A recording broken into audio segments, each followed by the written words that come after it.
In the beginning, there were two brothers, Edward and Alex. And they formed a band, and that band was called Mammoth. And they gigged in clubs around LA. And it was good. Then in 1973, they asked a hyperactive singer named David Lee Roth to join the band. And he did. And it was good. Well, not at first.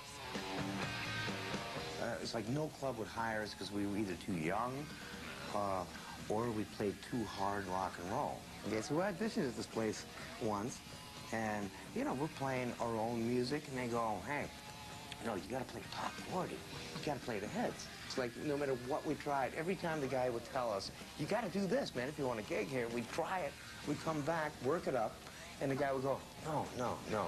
The times have changed. You gotta do this now. What we do is, you know, they're playing like a lot of the cover songs and then sneaking in original material too, like after the first, second set, when everybody kind of loosen up. 1976, the band, now called Van Halen, plays a gig at LA's Starwood Club. One of the 20 people in the audience that night is a fire-breathing, blood-spitting bass player named Gene Simmons.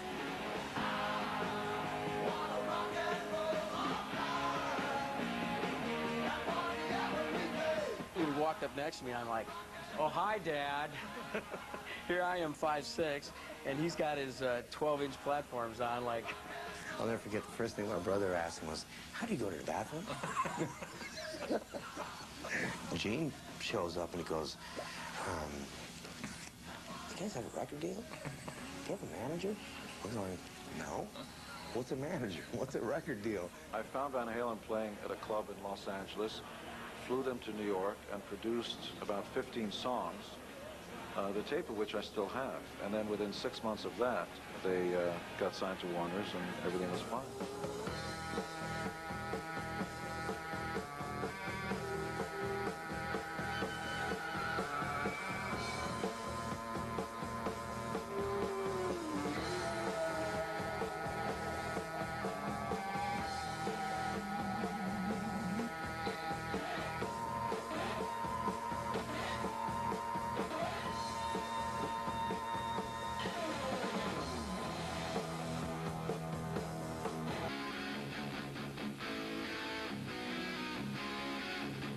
Like it or not, Dave's attitude, combined with Eddie's blistering guitar riffs, left a powerful impact on music.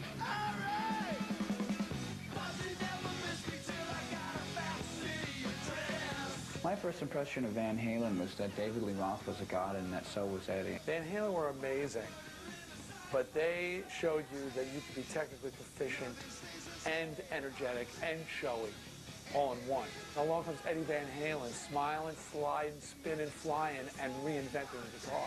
Well, at the time, I mean, this finger tapping, nobody really was really doing it, and then everybody started doing it, and it became... But Eddie kind of put that on the map, didn't he?